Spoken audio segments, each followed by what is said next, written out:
The ice water hit Willa Davenport's skin like 1,000 knives, stealing her breath and dragging her under before she could even scream. She had seen the rage in Marcus's eyes moments before his hands connected with her shoulders, shoving her backward off the creek bank with such force that she had no chance to catch herself. The world spun, then exploded in freezing darkness as the December water of Purgatory Creek swallowed her whole. Her heavy wool dress became an anchor, pulling her down into the murky depths while her lungs burned for air she could not reach.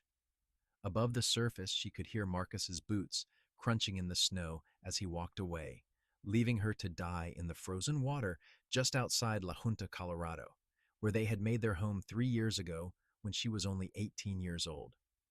Willa fought against the current and the weight of her sodden clothes, her fingers numb and useless as she tried to grab onto something, anything that might save her life. The cold was already seeping into her bones, making her movements sluggish and uncoordinated. She broke the surface once, gasping and choking, her hands scrabbling at the icy edge of the creek bank, but her fingers could not find purchase on the frozen mud. The current pulled her sideways, downstream, and she went under again. She was going to die here. Die because she had burned the cornbread at supper. Die because Marcus had been drinking again, and his temper had finally escalated beyond bruises and harsh words. Die at 21 years old in December of 1878, and no one would even know what really happened to her. Then strong hands grabbed her arms, hauling her up and out of the water with such sudden force that she coughed up creek water all over herself and whoever had pulled her to safety. Willa collapsed on the snowy bank, shaking so violently she could not control her limbs, her teeth chattering so hard she thought they might shatter. "Jesus Christ!" a man's voice said above her, rough with concern and something else she could not quite identify through her disorientation. "What the hell happened? Can you hear me?" Willa tried to answer but could only make a strangled sound as more water came up from her lungs. She was so cold, so impossibly cold. Every part of her body felt like it was made of ice, brittle and breaking. All right, easy now," the man said, and she felt herself being lifted off the ground, cradled against a solid chest that radiated warmth even through his sheepskin coat. "I have got to get you warm, or you are not going to make it. My camp is just up the ridge. Can you hold on?" Willa tried to nod, but was not sure if she managed it. The world was going gray around the edges, and she could feel consciousness slipping away from her like water through her frozen fingers.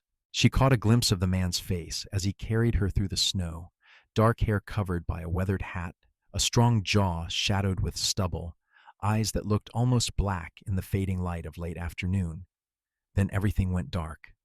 When awareness returned, Willa found herself surrounded by warmth and flickering orange light.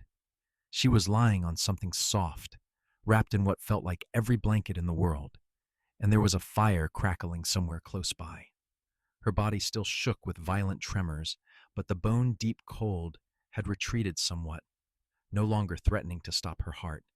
"There you are," the man's voice said, and she turned her head to see him crouched beside her, concern etched into his weathered features. He looked to be in his mid-20s, with dark eyes that studied her face intently. "Thought I might lose you there for a minute. How are you feeling?" "Sea cold," Willa managed through chattering teeth, the single word taking enormous effort. "I know I am doing everything I can." He reached out and adjusted one of the blankets tucked around her. "I had to get you out of those wet clothes. They are drying by the fire now. I hope you do not mind, but it was that or let you freeze to death, and I figured you would prefer staying alive." It took a moment for his words to register, and when they did, Willa realized she was indeed not wearing her dress anymore. Panic flared in her chest, and the man must have seen it on her face because he held up both hands. "I was respectful about it, I promise. Left you in your undergarments and wrapped you up tight. I have been doing this long enough to know how to treat someone with hypothermia without being improper about it."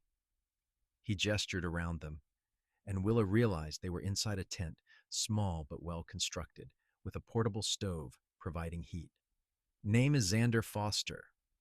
I am a ranch hand, been working the Cottonwood Ranch about 10 miles north of here. Was checking the winter range when I saw someone go into the creek. Thank you, Willa whispered, and to her horror, tears began sliding down her cheeks. Thank you for pulling me out. Xander's expression softened. Of course. What kind of man would I be if I just rode on by? He paused, then added carefully, though I got to say, I am wondering how you ended up in that creek in the first place. That water is nearly frozen over. Nobody just falls in accidentally. Willa closed her eyes, not wanting to see his face when she answered. My husband, he pushed me. The silence that followed was heavy and terrible. When she opened her eyes again, Xander's jaw was tight, his dark eyes hard as flint. Your husband pushed you into a frozen creek and left you to die. It was not a question, but Willa nodded anyway. Fresh tears came and she could not stop them. I burned the cornbread. He had been drinking, and I burned the cornbread, and he just lost his temper, and I thought he was just going to hit me again, but he pushed me instead, and then he walked away, and I could not get out. The water was so cold, and my dress was so heavy, and I could not breathe. She was babbling now, the words tumbling out in a rush, and Xander reached out slowly, giving her time to pull away if she wanted to, before placing his hand over hers on top of the blankets. You are safe now, he said firmly. I promise you, you are safe. He is not going to hurt you again. You do not understand, Willa said, her voice breaking. I have to go back. He is my husband. I have nowhere else to go, no family, no money. I have to go back. The hell you do? Xander's voice was rough, but not angry, not at her anyway. A man who would do that to his wife does not deserve to have her come back. And if you go back, what do you think will happen? You think he is going to feel bad about nearly killing you? Or do you think he is going to finish the job? Willa knew the answer to that question, had known it the moment Marcus's hands connected with her shoulders. He had finally crossed a line he could not uncross, and if she went home, he would have to silence her permanently to keep anyone from finding out what he had done. I do not know what to do, she admitted, her voice small and lost. Xander was quiet for a moment, his thumb moving in small, comforting circles on the back of her hand. First thing you do is rest and get warm, then we figure out the next step. But I promise you, going back to that man is not going to be part of the plan. Willa wanted to argue, wanted to explain all the reasons why it was not that simple, but exhaustion was pulling at her, dragging her back down towards sleep. The warmth of the fire and the blankets, combined with the trauma her body had just endured, was too much to fight against. Just rest, Xander said softly. I will be right here. You are safe now. She believed him, which was perhaps the most surprising thing of all. This stranger who had pulled her from the creek, who had saved her life and treated her with more kindness in the past hour than Marcus had shown her in months, maybe years. Willa let her eyes close, let sleep claim her, and for the first time in longer than she could remember, she felt protected. When she woke again, it was dark outside the tent, and the fire had been carefully tended to maintain steady warmth. Willa felt more herself now. The violent shaking finally stopped, though she was still wrapped in layers of blankets. Xander was sitting near the tent entrance, whittling something from a piece of wood, his hands moving with practiced ease. How long did I sleep? Willa asked, and he looked up, his face breaking into a relieved smile. Few hours. Sun went down about an hour ago. He set aside his whittling and moved closer, studying her face. You have got more color now. How are you feeling? Better? Warmer? Willa shifted slightly, pulling the blankets up higher. My clothes? Still damp, I am afraid. The cold air is not doing much to help them dry, but I have got some spare clothes you can use once you are ready to get up. They will be too big, but they will be warm and dry. He paused. I know this is not exactly proper, you being here alone with me like this. If you are worried about your reputation, I think my reputation is the least of my concerns right now, Willa interrupted softly. A proper lady would have stayed with her husband no matter what. I think that ship has sailed. That is not being proper. That is being stupid, Xander said bluntly. Forgive my language, but any society that expects a woman to stay with a man who tried to murder her is not a society worth preserving. Willa felt something shift in her chest at his words, some small kernel of validation that she had not realized she needed so desperately. Most people would not see it that way. Then most people are fools. Xander reached for a canteen and offered it to her. Here, you need to drink. Your body is still recovering. Willa took the canteen with shaking hands, grateful when Xander did not comment on the tremor. The water was cold but clean, and she drank deeply, suddenly aware of how parched she was. Thank you, she said again, handing the canteen back. I do not know how I can ever repay you for what you have done. You do not owe me anything, Xander said simply. Though I would appreciate it if you would let me help you figure out what to do next. I am not just going to send you back to La Junta if that man is there waiting. He will be looking for me, Willa said, fear creeping into her voice. Once he realizes I did not die, he will come looking. Let him look. This is a big territory, and I know it better than most. Xander leaned back slightly, his expression thoughtful. The ranch I work for, the Cottonwood, they are good people. The owner, Mrs. Patterson, she is a widow who runs the place herself since her husband passed. She does not take kindly to men who hurt women. I think she would give you work and a place to stay if you wanted it. Hope fluttered in Willa's chest, fragile and frightening. You really think she would take me in? A married woman running away from her husband?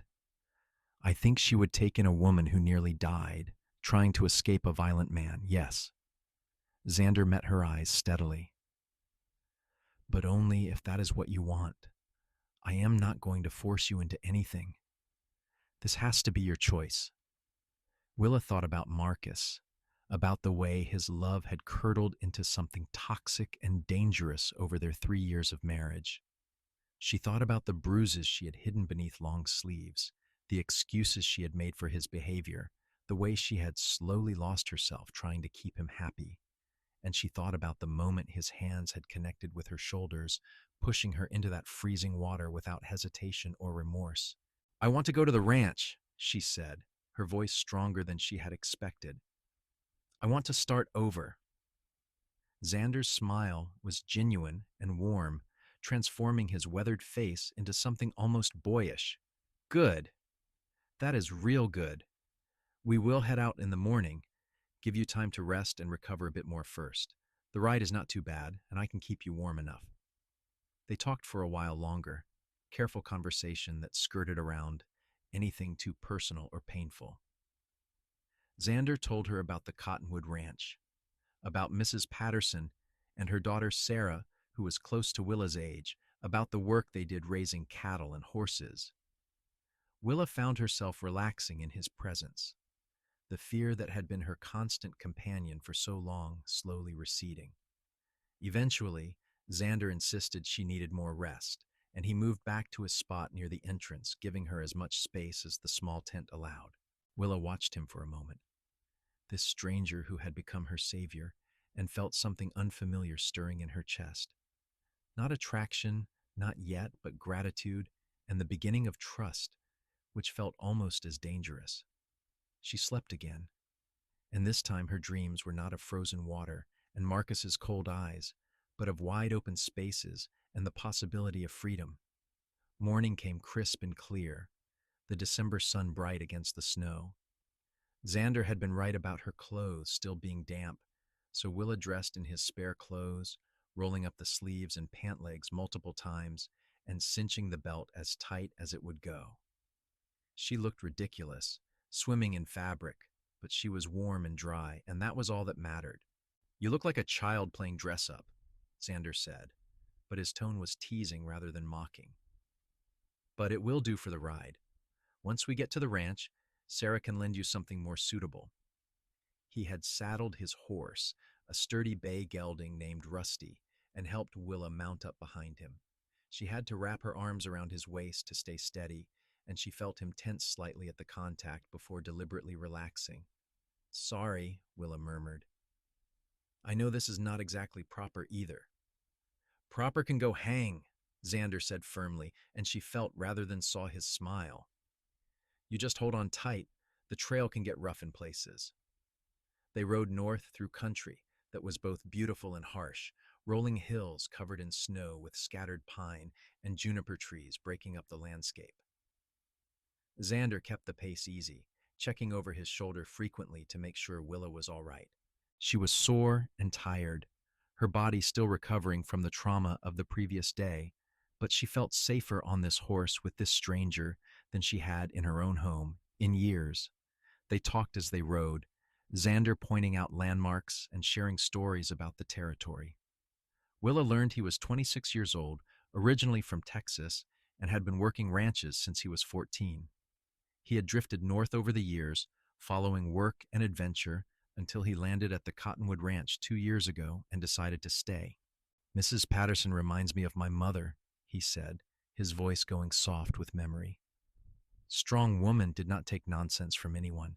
She passed when I was 16, fever.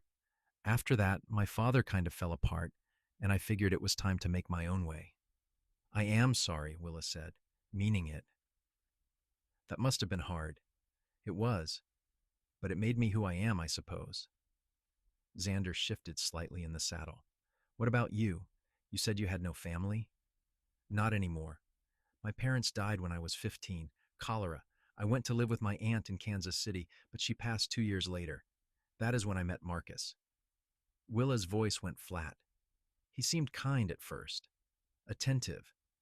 He courted me properly, said all the right things. We married 6 months after we met, and he wanted to move west, start fresh in Colorado.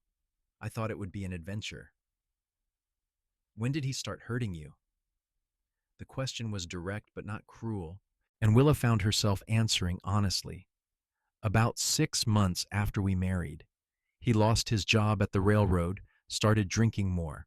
The first time he hit me, he cried afterward and begged my forgiveness, said it would never happen again. But it did happen again. And again. And it kept getting worse. Xander's back was rigid beneath her hands. I am sorry. No one deserves that. I kept thinking I could fix it, that if I just tried harder, was a better wife, he would go back to being the man I married. But I do not think that man ever really existed. I think he was just playing a part until he had me trapped. That is not on you, Xander said firmly. That is on him.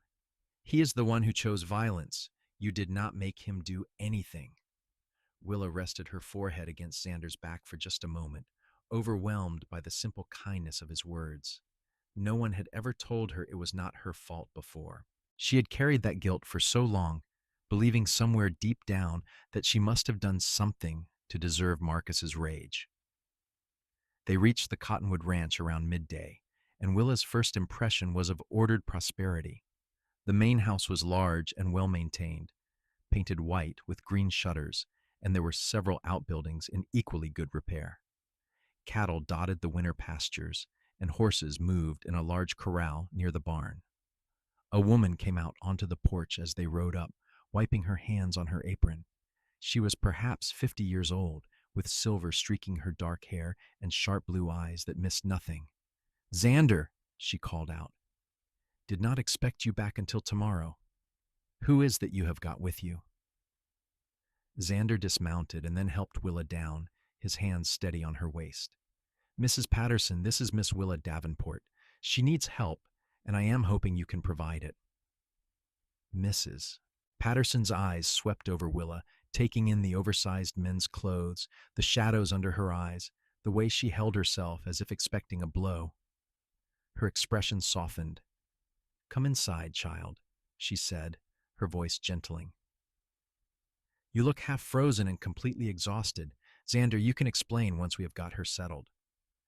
The interior of the house was warm and welcoming, with comfortable furniture and the smell of baking bread filling the air. Mrs. Patterson guided Willa to a chair near the fireplace and pressed a cup of hot coffee into her hands before turning to Xander with raised eyebrows. All right, tell me what is going on. Xander explained, his words concise, but missing none of the important details. Willa watched Mrs. Patterson's face as he spoke, saw the anger and sympathy that crossed her features. When Xander finished, Mrs. Patterson was silent for a long moment before she turned to Willa. Your husband tried to kill you. Yes, madam. And you have nowhere to go, no family or resources. No, madam. Can you cook? The question surprised Willa. Yes, madam. And I can clean, do laundry, sew, tend a garden. I am a hard worker. I do not doubt it. Mrs. Patterson studied her thoughtfully. I can give you work here, room and board plus wages. It will not be easy labor, running a ranch never is, but you will be safe and you will be treated fairly. However, you need to understand that your husband might come looking for you. Are you prepared for that? Willa thought about the frozen creek, about the sound of Marcus's boots walking away. Yes, madam, I am prepared. Good. Mrs. Patterson nodded decisively. Then welcome to Cottonwood Ranch, Willa. Let me show you to your room and we can get you some proper clothes. Sarah, she called up the stairs. Come down here, please. A young woman appeared at the top of the stairs, pretty and blonde with her mother's sharp eyes. She looked at Willa with open curiosity. Sarah, this is Willa. She is going to be staying with us and helping around the ranch. Can you find her some clothes and get her settled? Of course, Mama. Sarah came down the stairs and offered Willa a warm smile. Come on up. I think we are about the same size, so you should fit into my things just fine.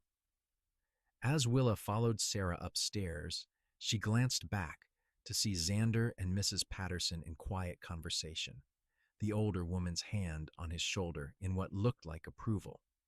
Then she turned back to Sarah, ready to begin whatever came next. The room Sarah showed her to was small but comfortable, with a real bed, a washstand, and a window that looked out over the pastures. After months of walking on eggshells in her own home, afraid of setting Marcus off, having a space that was just hers felt almost overwhelming. I know it is not much, Sarah said, misinterpreting Willa's silence, but it is warm and private, and the bed is comfortable. It is perfect, Willa said, her voice thick with emotion. Thank you. Sarah pulled dresses from her wardrobe, laying them across the bed for Willa to choose from. Xander told us the basics about your husband. I am sorry you went through that, but you are safe here. Mama does not let anyone push her people around, and the ranch hands are loyal to her. If your husband shows up, he will not get past them. I hope it does not come to that, Willa said quietly. I do not want to bring trouble to your door. You are not the one bringing trouble. He is. Sarah handed her a blue dress that looked warm and practical. Try this one and stop worrying so much. You are one of us now. Over the next few weeks, Willa settled into life at the Cottonwood Ranch. She worked in the main house, helping Mrs. Patterson with cooking and cleaning, and she found genuine pleasure in work that was appreciated rather than criticized. Mrs. Patterson was demanding but fair, and she had a way of drawing people out, getting them to talk about things they had kept locked inside. Willa saw Xander every day. He worked with the horses primarily, training and breaking the young ones, and he often came up to the house for meals. They fell into an easy friendship, built on shared work and growing trust. Xander never pushed her, never asked for more than she was willing to give, but Willa found herself looking forward to seeing him, to hearing his voice, and seeing his rare smiles. Christmas came and went, a quiet celebration at the ranch that felt more like family than anything Willa had experienced in years. Mrs. Patterson gave her a beautiful wool shawl, and Sarah gifted her a book of poetry. Xander's gift was simpler, but somehow more meaningful. A small carved bird that fit in the palm of her hand, its wings spread in flight. I made it, he said, looking almost embarrassed. I know it is not much, but I thought you might like it. Freedom and all that. Willa closed her fingers around the carving, feeling the smooth wood against her skin. I love it. Thank you. They were standing on the porch of the main house, snow falling softly around them, and for a moment Willa felt the strangest urge to reach out and touch his face, to trace the line of his jaw. She did not, but the desire itself was startling. January brought bitter cold and hard work. Willa helped care for the livestock when the ranch hands were stretched thin, learning to feed cattle and check water troughs. Her hands became rough and calloused, her body stronger. She was not the same person who had gone into that frozen creek, and she was grateful for it. She was also falling in love with Xander Foster, though it took her longer than it should have to recognize what the feeling was. It started with anticipation, the way her heart would lift when she saw him coming up from the barn. It grew into awareness, noticing the way his hands moved when he worked with the horses, gentle but firm. It became warmth when he smiled at her, something soft and precious blooming in her chest. But Willa was still legally married, even if she never wanted to see Marcus again, and she did not know how to navigate these new feelings. She was afraid of them, afraid of trusting another man, afraid of being hurt again. Xander seemed to understand without her having to explain. He kept a respectful distance even as their friendship deepened, never presuming or pushing. But Willa caught him looking at her sometimes, his dark eyes warm with something that might have been longing, and she wondered if he felt the same things she did. It was Sarah who finally forced the issue, cornering Willa in the kitchen one afternoon in late January while they worked on bread dough. "You are in love with him," she said without preamble, and Willa nearly dropped the bowl she was holding. "What?" "Xander, you are in love with him, and unless I am very much mistaken, he is in love with you too." Sarah gave her a knowing look. "So what are you going to do about it?" "I am married," Willa said, the words automatic, "to a man who tried to kill you. That is not a marriage, Willa. That is a death sentence you managed to escape." Sarah wiped her hands on her apron. "You deserve to be happy. You deserve to be loved by someone who actually knows what love means. Xander is a good man, maybe the best I have ever known, and he looks at you like you hung the moon. But legally, you are dead," Sarah interrupted. "Marcus threw you in that creek expecting you to die. He thinks you are dead. So maybe, legally, you are whoever you decide to be now. Maybe you are Willa Davenport, free woman." Willa turned the idea over in her mind, testing it for flaws. It was not perfect, and she was not sure it would hold up if anyone looked too closely. But Sarah had a point. As far as Marcus knew, she had drowned in that creek. He had no reason to look for her. And even if he did, would he really recognize her now? She had changed so much in these few months, grown stronger and more confident. She was not the frightened woman he had terrorized. "What if he comes looking anyway?" Willa asked quietly. "What if he finds me?" "Then we deal with it together," Sarah said firmly. "But you cannot live your life afraid of what might happen. You have to live for what is happening now. And right now, you have a chance at something real with a man who would never hurt you. Do not throw that away out of fear." That evening, Willa found Xander in the barn, working with a young mare who was still learning to accept a saddle. She watched him for a moment, admiring his patience and the quiet confidence in his movements. The mare trusted him, responded to his gentle commands, and Willa understood why. Xander was the kind of man you could trust with your life, with your heart. "Need something?" Xander asked, looking over at her with a smile that made her heart skip. "I wanted to talk to you," Willa said, stepping into the barn. "If you have a minute." "For you?" "Always." Xander gave the mare a final pat and came to lean against the stall door, giving Willa his full attention. "What is on your mind?" Willa took a breath, gathering her courage. "Sarah thinks I am in love with you." Xander went very still, his eyes searching her face. "What do you think?" "I think she is right." The words came easier than Willa expected, like a weight lifting from her chest. "I think I have been falling in love with you since you pulled me from that creek. Maybe because you pulled me from that creek. You saved my life, Xander, and then you saved me again by bringing me here, by giving me a chance to start over. You have been kind and patient, and you have never asked for anything in return. And somewhere along the way, I stopped being afraid all the time and started feeling again. And what I feel is love. Xander closed the distance between them slowly, giving her time to back away if she wanted to. But Willa did not back away. She stood her ground as he reached out and cupped her face in his calloused hands, his touch infinitely gentle. I love you too, he said, his voice rough with emotion. I think I have loved you from the moment I saw you fighting to survive in that frozen water. You are the strongest, bravest woman I have ever met, Willa. And if you will let me, I want to spend the rest of my life making sure you never have to be afraid again. I am still married, Willa whispered, even though her heart was soaring. Even if Marcus thinks I am dead, legally I am still his wife. Then we will figure it out, Xander said firmly. I do not care about legal or proper or what anyone else thinks. I care about you, and if I have to wait years to make you my wife properly, I will wait. But I am not letting you go, Willa. Not unless you tell me that is what you want. It is not what I want, Willa said, her hands coming up to cover his. I want you. I want this. I want a life where I am not afraid. Xander kissed her then, soft and sweet. Nothing like the rough demands Marcus had made.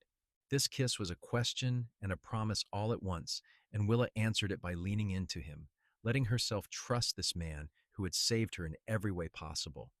They stood there in the barn for a long time, holding each other as the winter sun set outside, and Willa felt something she had not felt in years, hope for the future.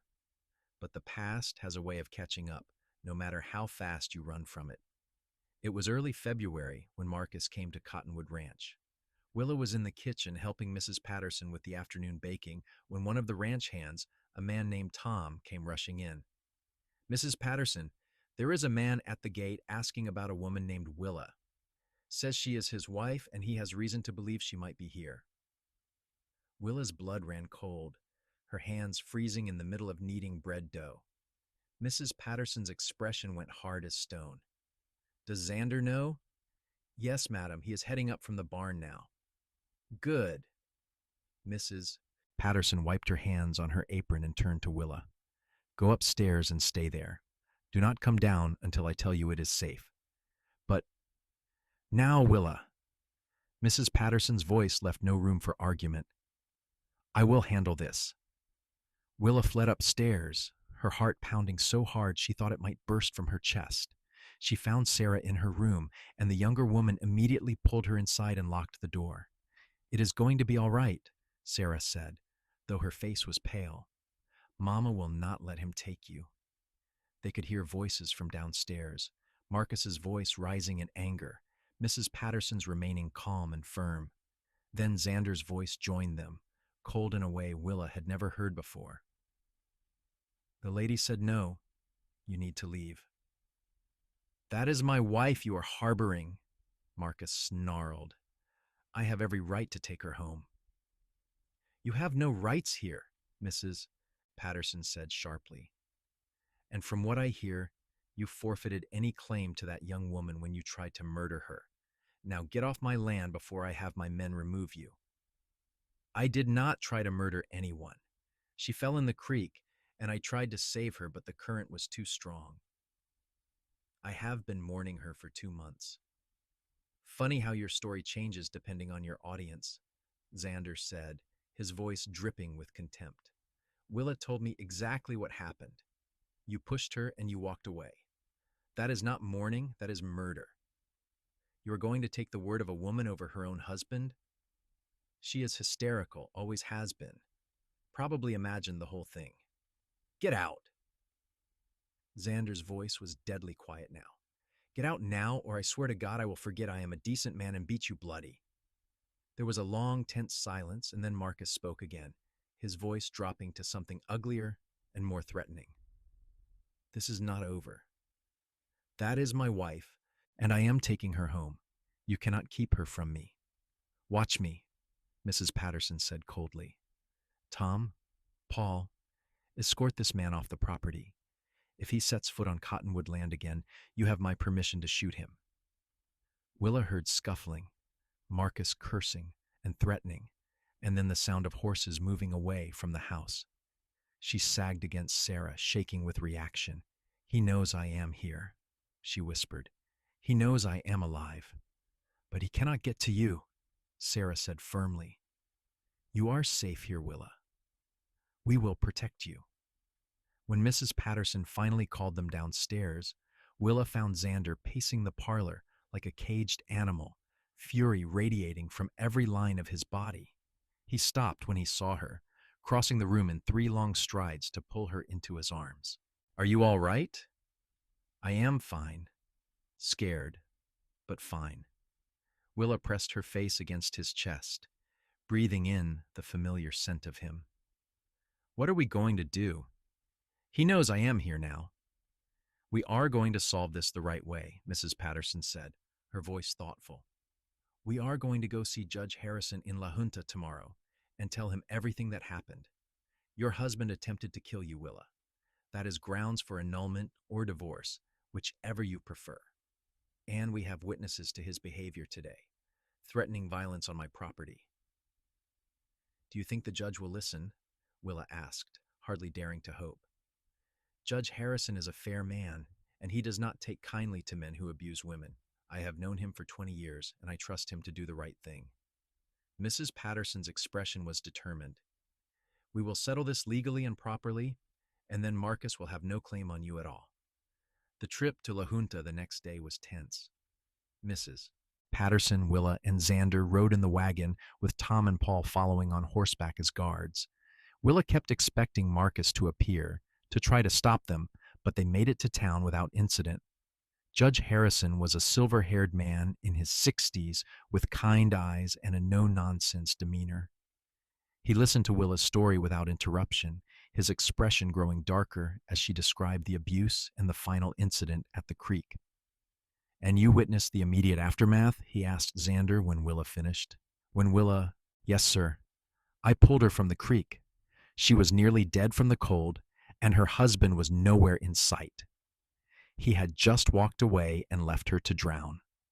Judge Harrison sat back in his chair, his fingers steepled under his chin. Mrs. Davenport, do you wish to seek a divorce from your husband? Yes, sir, I do. On what grounds? Attempted murder, physical abuse, and abandonment. Those are serious charges. They are true charges, Willa said firmly, meeting his eyes. I have scars from his beatings if you need proof, and Xander Foster witnessed the results of his attempt to kill me. Judge Harrison studied her for a long moment, then nodded. I believe you, Mrs. Davenport, and Colorado law is quite clear on this matter. A woman has the right to divorce her husband if he has shown extreme cruelty or attempted to cause her death. I will grant your petition for divorce, and I will issue a restraining order preventing Mr. Marcus Davenport from coming within 100 yards of you. If he violates that order, he will be arrested. Relief flooded through Willa so strongly that she swayed in her chair. Xander's hand found hers, squeezing gently. How long will the divorce take? She asked. Under normal circumstances, there would be a waiting period, but given the severity of the situation and the immediate danger you are in, I am going to expedite the process. You will be officially divorced in 30 days. Judge Harrison pulled out papers and began writing. In the meantime, the restraining order is effective immediately. If your husband comes near you, you are to notify the sheriff at once. They left the judge's office with legal documents in hand, proof that Willa was taking control of her own life.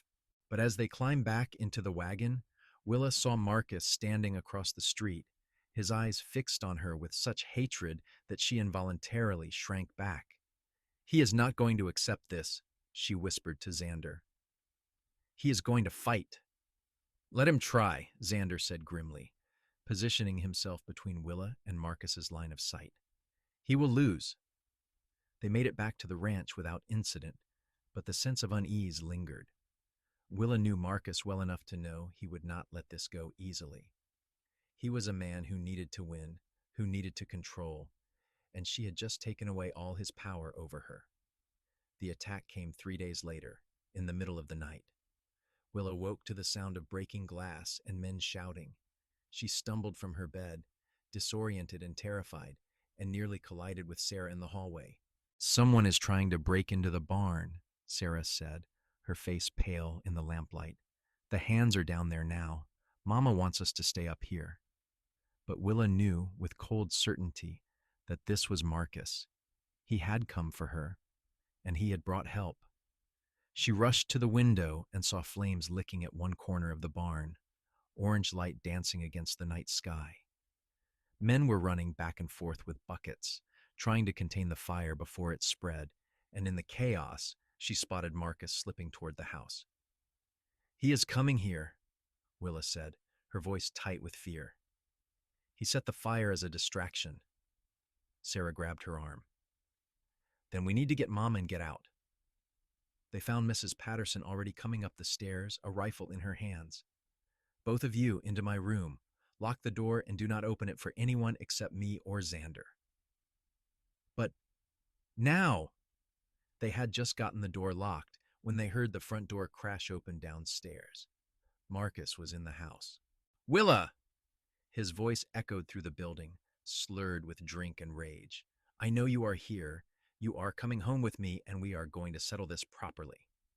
Willa heard Mrs. Patterson's voice, calm and deadly. "You are trespassing, Mr. Davenport. Leave now or I will shoot you." "Where is my wife?" "She is not your wife anymore. The divorce papers were filed. Now get out of my house." "Not without her."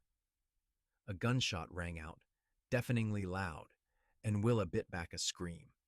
Then there was the sound of someone falling, heavy and final. "Should have listened," Mrs. Patterson said quietly. Xander's voice came then, breathless from running. "Is everyone all right? Is Willa safe?" "She is upstairs with Sarah. I had to shoot him, Xander. He came at me." Willa unlocked the door with shaking hands and rushed down the stairs, needing to see with her own eyes what had happened. Marcus was on the floor of the parlor, blood spreading from a wound in his shoulder. He was alive but unconscious, and Mrs. Patterson stood over him with the rifle still trained on his chest. "The fire?" Willa asked. "Under control. Damage to one wall of the barn, but we caught it in time." Xander came to her side, pulling her against him. "Are you hurt?" No, I am fine." Willa looked down at Marcus, this man who had tormented her for so long and felt nothing but pity. He looked small now, pathetic, robbed of all his power. What happens to him now? "Sheriff's deputies are on their way. Tom rode for them when we saw the fire," Mrs. Patterson said.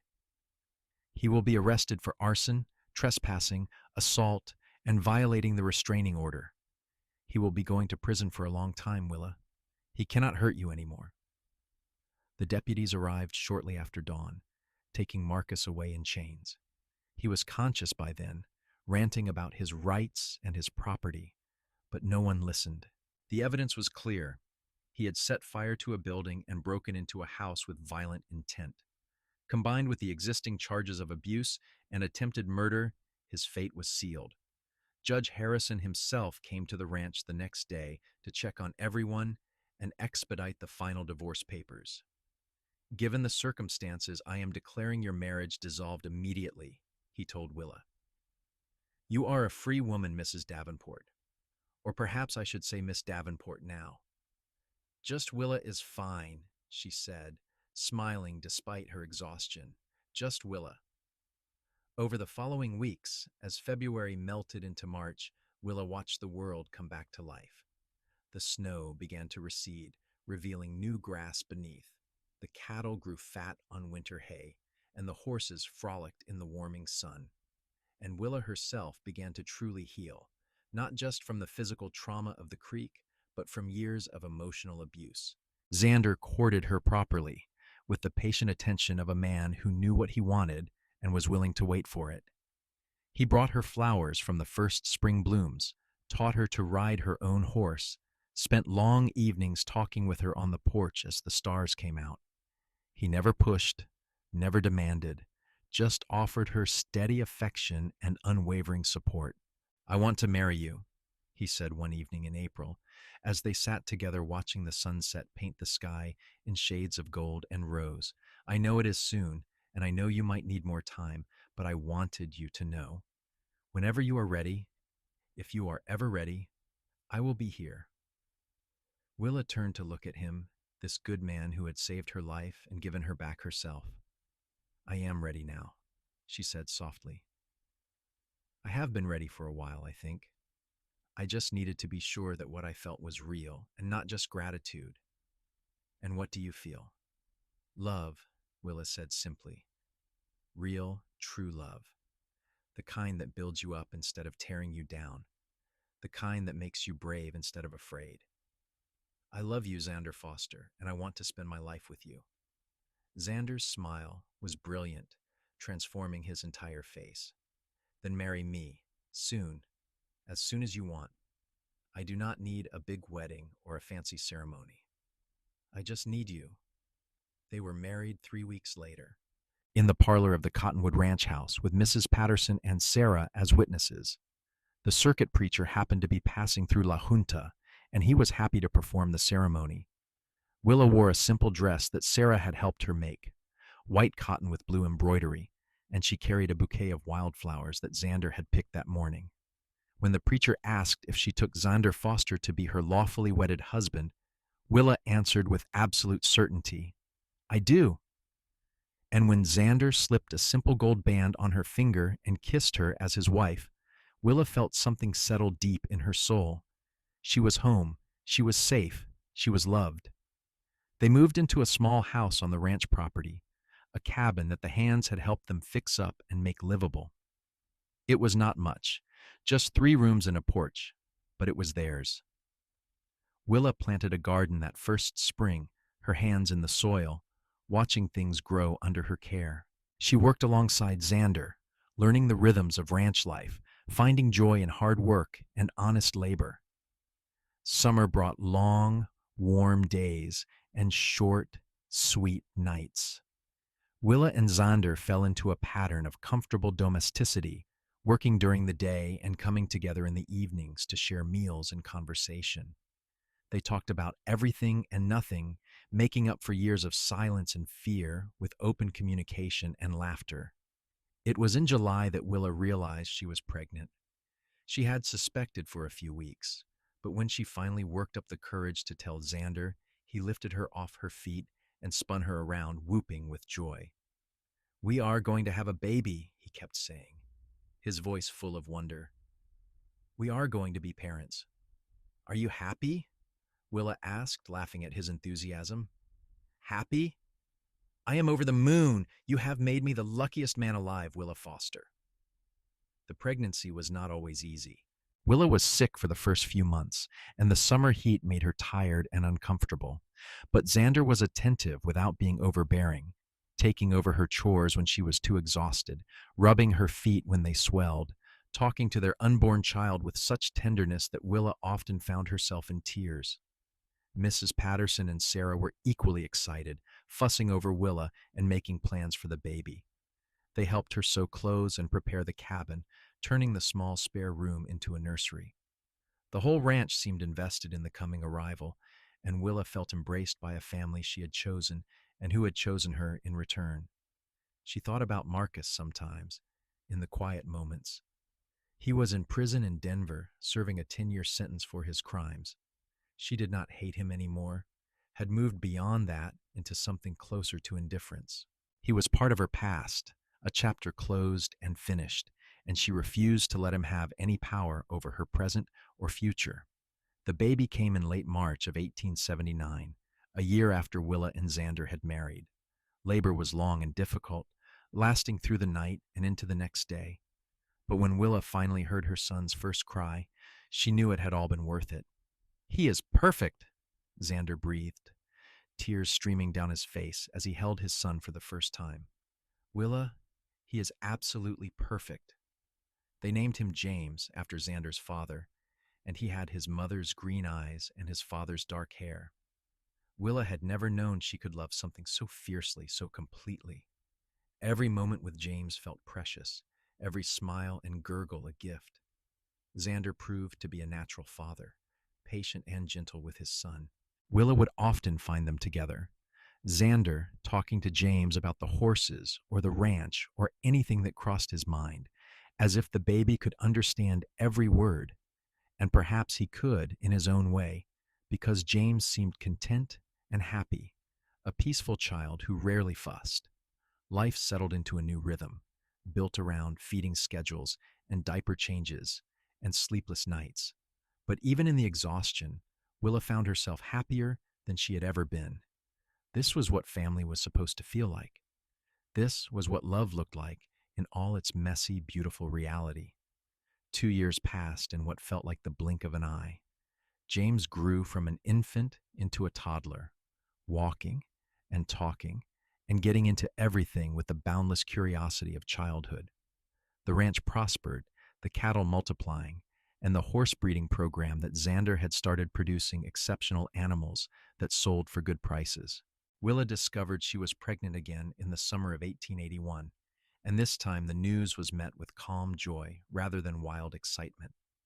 They knew what to expect now, knew the challenges and rewards of parenthood.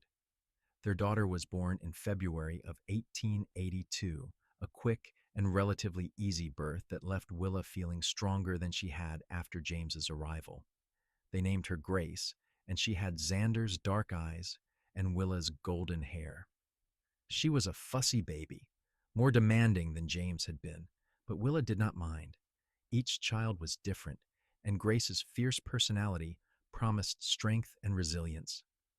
James adored his baby sister, insisting on helping with everything from baths to bedtime stories. Watching her children together, Willa felt her heart expand with a love she had not known was possible. The years continued to pass, marked by seasons and milestones. James started helping with the ranch work as soon as he was old enough, following Xander around like a shadow and absorbing everything his father taught him. Grace grew into a spirited girl with her mother's determination and her father's kindness, equally at home with dolls or horses.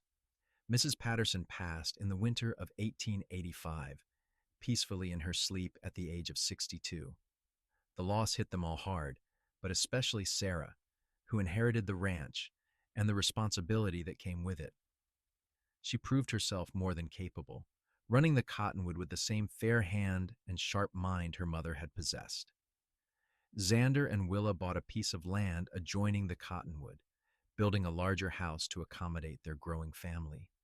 A third child came in 1884, another boy they named Thomas, and then a fourth in 1887, a girl named Ruth. Their home was full of noise and laughter, chaos and love, everything Willa had dreamed of during those dark days with Marcus. She thought about that time less and less as the years went by. It felt like another lifetime, something that had happened to a different woman. The scared, broken girl who had gone into that frozen creek had been reborn, transformed into someone stronger and braver and more whole. Xander aged well, silver threading through his dark hair, lines deepening around his eyes from years of smiling and squinting in the sun. But he was still strong and vital, still the man who had pulled her from the creek and promised to keep her safe. And he had kept that promise every single day since. On their 10th wedding anniversary, Xander took Willa back to the spot where he had found her, now warm with late April sunshine instead of frozen with December ice. The creek bubbled cheerfully over smooth stones, nothing like the deadly torrent it had been that long ago winter day. "Do you ever regret it?" Xander asked, holding her hand as they stood on the bank. "Leaving everything behind? Starting over?" "Not for a single second," Willa said, leaning against his shoulder. "That day in the creek, I died to my old life, and you gave me a new one, a better one. How could I ever regret that? I thank God every day that I happened to be riding by that afternoon. If I had been even 5 minutes later, but you were not. Willa interrupted, turning to face him. You were exactly where you needed to be, exactly when you needed to be there, and so was I. Everything that happened brought us here, to this moment, to our life together. I would not change a single thing. Xander kissed her then, soft and sweet, and Willa kissed him back with all the love and gratitude in her heart. They stood there by the creek for a long time, watching the water flow past, remembering and giving thanks. The children grew and the years passed, bringing both joys and sorrows as all years do. James fell in love with Sarah's daughter Emma, and they married when he was 22, starting their own family on a piece of land Sarah gave them as a wedding present. Grace proved to be a talented artist, her paintings of ranch life and Colorado landscapes earning recognition far beyond La Junta. Thomas followed his father into horse training with a natural gift for understanding the animals. And Ruth, the baby of the family, surprised everyone by becoming a teacher, opening a small school in town for children who otherwise would have had no education. Xander and Willa grew old together, their love deepening with each passing year. They sat on their porch in the evenings, watching the sun set over land they had worked and nurtured, surrounded by children and grandchildren. They told stories about the old days, about adventures and hardships overcome, about building something lasting from nothing. And sometimes, when it was just the two of them and the stars were bright overhead, Willa would tell the story of the frozen creek, of the day she thought she would die, and the cowboy who pulled her out and kept her warm, the day her real life began. You saved me, she would say, the same words she had spoken so many times over the years. And Xander would always respond the same way, his voice full of love and certainty. No, darling, we saved each other. On a warm June evening in 1908, Willa and Xander celebrated their 30th wedding anniversary, surrounded by their children, their grandchildren, and friends from across the territory. The house was full of laughter and music, food and dancing, life in all its messy glory. Willa stood on the porch for a moment, taking it all in. James with his arm around Emma, their 3 children playing tag in the yard. Grace showing her latest painting to a group of admirers. Thomas teaching his nephew to rope a fence post. Ruth deep in conversation with her husband about expanding the school. And everywhere, the evidence of lives well lived, of love multiplied and shared. Xander came up beside her, sliding his arm around her waist. What are you thinking about? About how lucky I am, Willa said, leaning into him. About how different my life could have been if you had not been riding by Purgatory Creek that day. Do you ever wonder what happened to him, Marcus? It was rare for either of them to mention him anymore, that ghost from another life. I heard he died in prison years ago. Infection from a wound he got in a fight. But honestly, I do not think about him much anymore. He is just a shadow, nothing more. Good, Xander said firmly. He does not deserve even that much space in your thoughts. He turned her to face him, his hands framing her face the way he had that first time in the barn. You know I love you, right? More than anything in this world? I know, Willa said, smiling at him. And I love you just as much. You gave me everything, Xander. Safety, love, family, a home. You gave me myself. You did that yourself. Darling, you chose to survive. You chose to be brave. I just happened to be there to witness it. His thumb stroked her cheek gently. You are the strongest person I have ever known, Willa Foster, and I am so damn proud to be your husband. They kissed as the sun set behind them, painting the sky in shades of gold and crimson, surrounded by the sounds of their family and the life they had built together. It was a perfect moment, the kind that stays with you forever, a snapshot of pure happiness. Inside the house, Ruth called for them to come cut the anniversary cake, and they went hand in hand, ready to celebrate with the people they loved most. But for just a moment longer, Willa paused and looked back at the horizon, at the vast Colorado landscape that had become her home. She thought about that young woman who had gone into the frozen creek, so desperate and afraid. She thought about the courage it had taken to accept help from a stranger, to trust again after being betrayed. She thought about all the choices, big and small, that had led her to this moment, and she was grateful. Grateful for the pain that had taught her strength, grateful for the fear that had taught her courage, grateful for the loss that had taught her the value of what she had gained. But mostly she was grateful for Xander, for the cowboy who had pulled her from the water and taught her what real love looked like. "Coming, darling," Xander called from the doorway, his hand extended toward her. "Always," Willa said, taking his hand and letting him lead her back into the light and warmth of their home. Always. The years continued to unfold, bringing both challenges and blessings, as time always does. Xander and Willa weathered droughts and harsh winters, economic downturns and personal losses. They buried friends and celebrated births, watched their children succeed and struggle and succeed again. Through it all, they had each other, a partnership built on mutual respect and enduring love. As they grew older, they handed more of the daily ranch work to their children and hired hands, content to offer advice and support rather than backbreaking labor. They spent their days in quieter pursuits, Willa tending her garden and reading to their grandchildren, Xander whittling by the fire and teaching the young ones about horses and cattle and life on the land. Sometimes, visitors would come from town or beyond, drawn by Grace's growing reputation as an artist or Ruth's progressive ideas about education. They would ask about the history of the Foster Ranch, about how Xander and Willa had built such a prosperous operation and raised such accomplished children. And Willa would smile and say, "We just loved each other and worked hard. That is all anyone can do, really." But those who knew them well, who had seen them through the years, understood it was more than that. And they had witnessed a love that had been forged in trauma and tempered by time, growing stronger rather than weaker as the years passed. They had seen two people choose each other every single day, through good times and bad, building something that would last long after they were gone.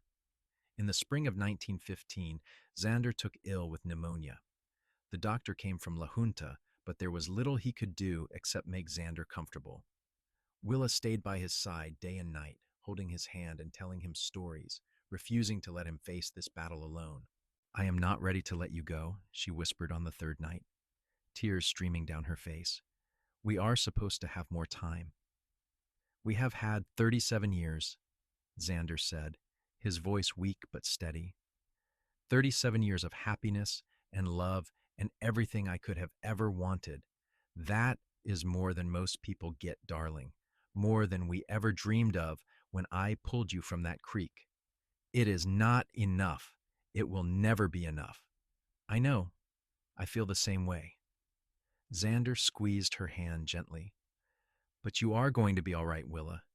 You are the strongest person I know. You survived before I came along, and you will survive when I am gone. I do not want to survive. I want to live. With you. Then live for me. Live for our children and grandchildren. Live for all the dreams we shared." His eyes held hers, dark and intense despite his illness. "Promise me you will not just survive. Promise me you will live." "I promise," Willa choked out, lowering her head to rest against his chest, listening to the steady beat of his heart. "I promise." But despite the doctor's best efforts, despite prayers and desperate hopes, Xander's condition worsened. He passed peacefully on the 7th day of his illness, surrounded by his family, holding Willa's hand until the very end. The grief was overwhelming, a tidal wave that threatened to pull Willa under, just as surely as that frozen creek had all those years ago. She had lost the other half of herself, the man who had saved her and loved her and made her whole. The world felt empty without him, colorless and cold. But she had made him a promise, and Willa Foster did not break her promises. So she lived. She leaned on her children and grandchildren, accepting their support even when she wanted to retreat into solitude. She tended her garden and helped with the grandchildren and found small reasons to get up each morning. And slowly, painfully, she began to heal. Not to forget, never to forget, but to carry Xander with her in memory rather than in grief. She told stories about him to the great grandchildren who had never known him, keeping his memory alive through words and love. She lived for 7 more years, years filled with family and quiet joy, watching her legacy grow and flourish. She saw James become a grandfather himself, saw Grace's paintings displayed in Denver galleries, saw Thomas's horse training program become renowned throughout Colorado. She saw Ruth's school expand to serve hundreds of children, providing education and opportunity to those who might otherwise have had none. And when Willa Foster finally passed in her sleep in the summer of 1922 at the age of 65, she went peacefully, a smile on her face. Those who found her said it looked like she was dreaming of something wonderful, somewhere far away. They buried her next to Xander on a hillside overlooking the ranch, where the view stretched for miles in every direction. The headstone was simple, just their names and dates, and beneath that an inscription that James had chosen. They saved each other. The ranch continued for generations, passing through the family, changing and adapting as times changed. But the story of Xander and Willa remained, told and retold, a reminder of courage and redemption and the transformative power of love. The story of a woman who had been thrown in a frozen creek to die, and the cowboy who pulled her out and kept her warm, not just for one night, but for the rest of their lives. And if you go to that spot on Purgatory Creek even now, where the water runs clear and cheerful over smooth stones, locals will tell you that sometimes, on quiet winter evenings when the snow is falling soft and the world is still, you can see two figures standing on the bank. A man and a woman holding hands, watching the water flow by, remembering and celebrating a love that death itself could not diminish. Because some stories do not end, even when the people in them do. Some stories live on, passed from generation to generation, inspiring hope in those who need it most. And the story of Willa and Xander, of survival and second chances, and love that conquers all, is one of those stories. It is a story that says no matter how dark the night, morning will come. No matter how cold the water, someone may be riding by at just the right moment. No matter how lost you feel, love can find you and bring you home. It is a story that began with violence and fear, but ended with peace and joy, proving that our beginnings do not dictate our endings, that we have the power to choose who we become. It is, above all, a love story, the very best kind, the kind that is true.